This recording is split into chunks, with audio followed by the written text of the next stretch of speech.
À partir de quel moment vous avez réalisé que vous étiez fait pour la musique? J'ai compris que j'étais fait pour la musique.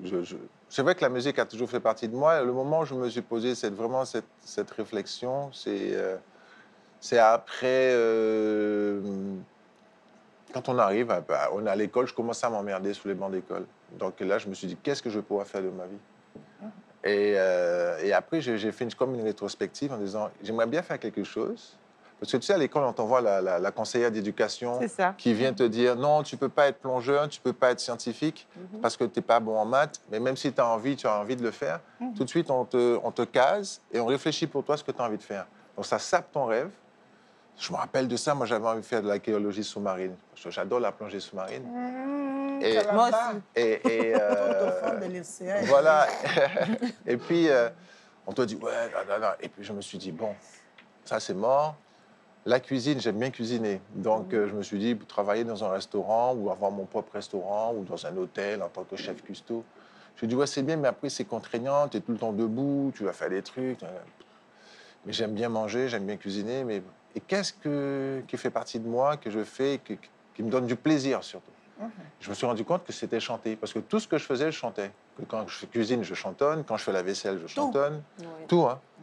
Même la chose que tu penses. Voici le maître de chanter Taïba Voilà, Blaise. je chantonne, je fais des rythmiques à l'oreille, tu sais, avec mon souffle. Oula! Ben ouais, il y a plein de façons de faire des rythmes avec son souffle. Hein. Si on t'a trop vite démasqué, pardon, tu gardes ton nom. Et puis en fait, Rater ton front. Je suis responsable des questions que Tu as je un bouton pose. ici, Voilà. Chrissy. Vous êtes responsable de Chrissy, comment tu as un vous bouton sur le entendez. front. Tu as un bouton là sur le front. Non, casse pas les boutons. Ah, d'accord. en fait, pour terminer mon histoire, je me rends compte que la musique fait partie de moi.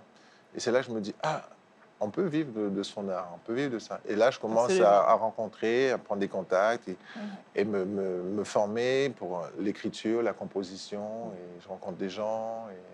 J'ai même participé à l'époque à un concours que parrainait Kassav, qui était le Rêve antillais.